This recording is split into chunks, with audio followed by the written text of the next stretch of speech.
Bismillahirrahmanirrahim. Distinguished guests, ladies and gentlemen, Assalamu alaikum and good afternoon. My presentation is current model of data sharing, and in which we have the contents, three major contents. Next, please.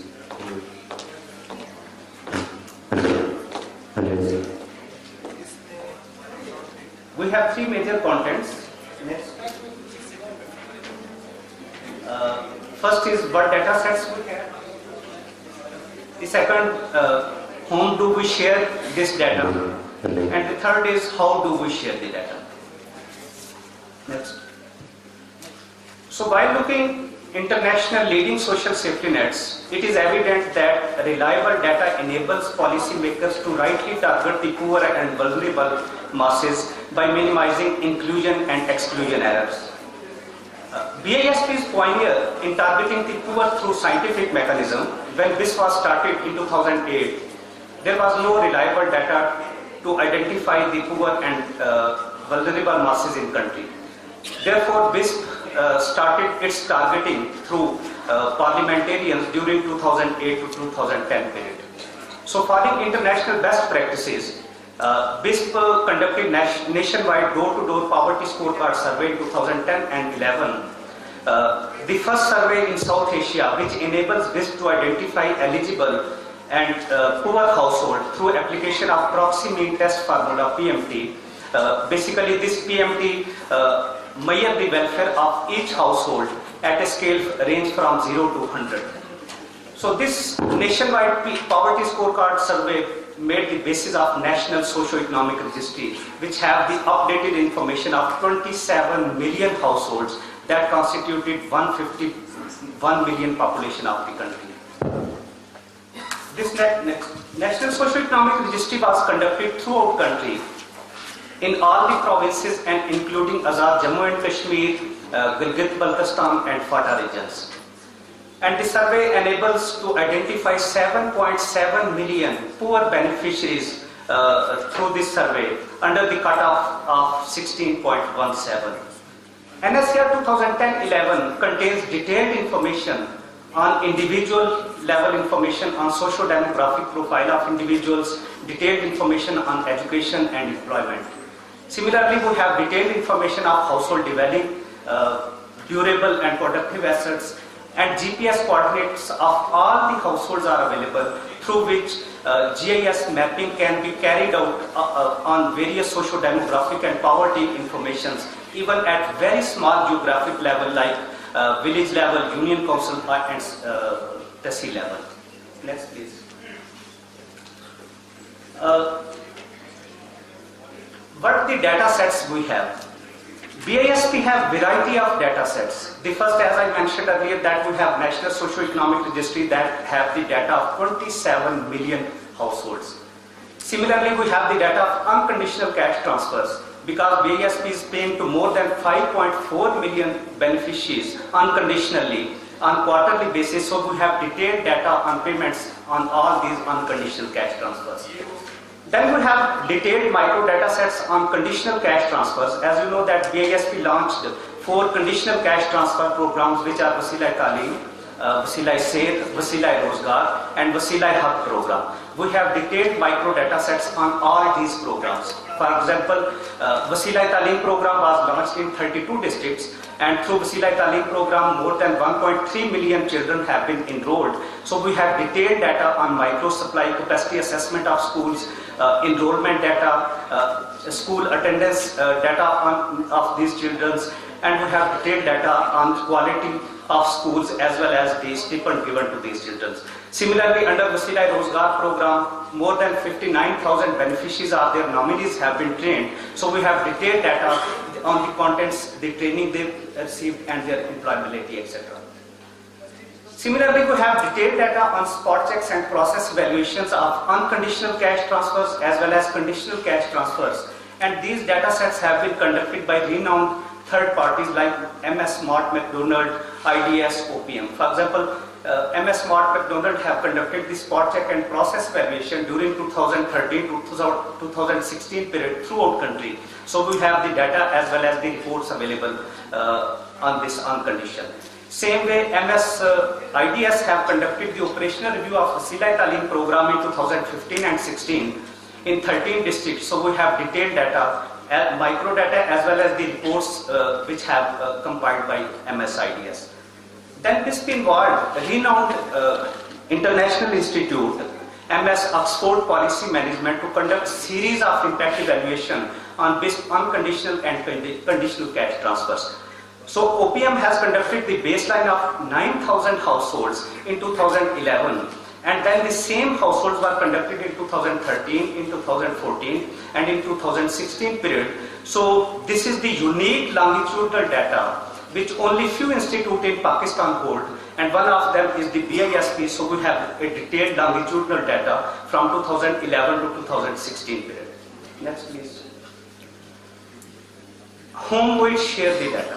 So any government agency, whether federal, provincial, local, national NGOs, international NGOs, research institutes, academia, private organizations, including commercial entities, they can benefit from all these rich databases of BISP. And these databases are highly effective to target future beneficiaries, to design and implement various other social safety net programs and social protection programs at federal and provincial level, and to conduct research on beneficiaries' profile and their social aspects, as well as to conduct overall social research on socio-economic profile of the country. So the beauty of National Socio-Economic Registry is that this is a single data source which can serve for various social safety net programs in the country. Next please. So for example, if you look on this figure, so we have a detailed database of 27 million households, and from this data we can identify who is non-poor, who is poor, who is ultra-poor, which households have vulnerable elders, which households have children, composition of women in the household. So various social safety net program can be designed by using this data. For example, if you just look the second column, you can design various social safety net program. For example, program A that aims to focus on the children care.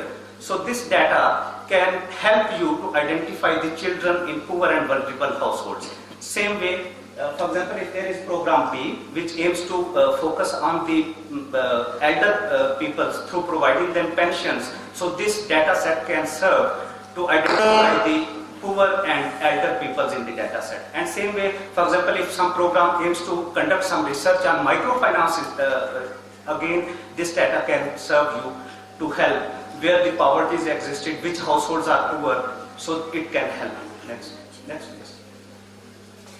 Next is data sharing process cycle. So these are the available dimensions of National Socio-Economic Registry which BISP can share with any organization. So first is we have the poverty mapping of each household of 27 million households. Second is we can provide the area location, like we have the complete addresses and CNICs of these household members. Third, we have the complete information on household composition, like individuals' age, their marital status, gender, disability, household size, elder population, children who have detailed information. Similarly, we have individual level information on disability, education. Education covers literacy, enrollment rate, years of education of individuals, and we have detailed information on employment and type of employment.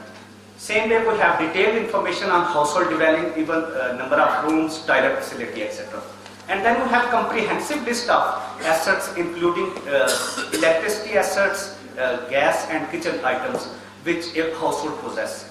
And then we have information on livestock ownership, which covers the small livestock as well as the large livestock. And then we have the detailed information on land ownership, even at Marla and canal and acre level. Next, please. So the legal framework of sharing data, that is a 4-step process. First is data request. For any data receipt, external stakeholder will submit the request on prescribed data form, and this data form as well as data sharing protocol that is available on BISP website, you can download this form and you can make this request. The second is review. When you will make the request on the form, you will share the detailed information including the background of institution, what is the objective of your research, which sorts of information you require. For example, you require summary information or detailed micro data set. If you require detailed micro data set, then you can further inform whether you require data on certain villages or union councils or district or for the national. And same way, what the time you require and how you want to get the data either on soft copy or hard copy, all this is covered on the data request. The second step is review request. When any request came to BISP, BISP review this request by verifying three things. First is the authenticity of the data request retrieving institute. The second is reaffirm whether the request and objectives on which any organization want data that match with the organization background or not. And the third, we check whether the institution have capability to secure and remain confidential of these information or not. Next please. Next. So when, if the request is genuine, then access to data is granted with certain security clearance and terms and conditions. So after a genuine request, we sign an agreement with the data requester organization or individual. So firstly we check, we ensure that the requested information must only be used as according to the purpose and request made in the form. The second, we ensure that the requester will take certain security measures to make this data confidential, including confidentiality that the requester commits not to disseminate these informations with any other accuracy. Requester commits that he will not modify these informations. And third, update that requester will also give us the feedback on this data by providing us the updates as well as the experiences when this requester used the data in the field. Next please. So usually when we got the request, usually we have four kinds of requests in which we share the data. First is information summaries. Sometimes we share the data in summaries as someone, a requester, demand that it requires some summary of information. The second is poverty scorecard against a CNIC. For example, we are sharing comprehensive data to Punjab government where they share the CNIC and we tell them the poverty scorecard of, against these CNICs. Then we can share the beneficiaries and non-beneficiaries micro data with selected dimensions. Selected dimensions mean, for example, if some organization like milk processing firm aims to conduct research on the concentration of livestock, it might be require more information on livestock. And similarly, if some other organization want to enroll the children, it will be more interested on the children education and their age. So as according to their demand, we provide them the data. And the last is anonymized data for research. We have the data is available for research, so we have also managed a sample of 1 million households, and we can share this 1 million household sample with all the academia and research institutes without any cost. There were some organizations which require very big data set which cannot be shared on copies or CDs. So we facilitated these organizations to sit in BISP and conduct research on all this data. For example, PIDE has analyzed the 27 million household data and they have compiled 6 studies. So we provide them the facility to sit in BISP and conduct analysis. Same way, we have facilitated MIT and Harvard to sit in BISP and conduct the research on by using this big data set. Next, please. First, this data set is totally is freely available for all the research organizations, for all the academia, and all the organizations who aims to conduct research or target marginalized societies of Pakistan. We just charge nominal cost only from commercial entities, otherwise the data is totally free For example, if any organization who aims to conduct some research, data is freely available. If any organization aims to give benefit to BIS beneficiaries, the data is freely available. Non-profit organizations who aims to work on BIS beneficiaries or any marginal segment of society, the data is freely available. And government organizations who are working with BISP or on other social segment societies, poor people, the data is available. Thank you.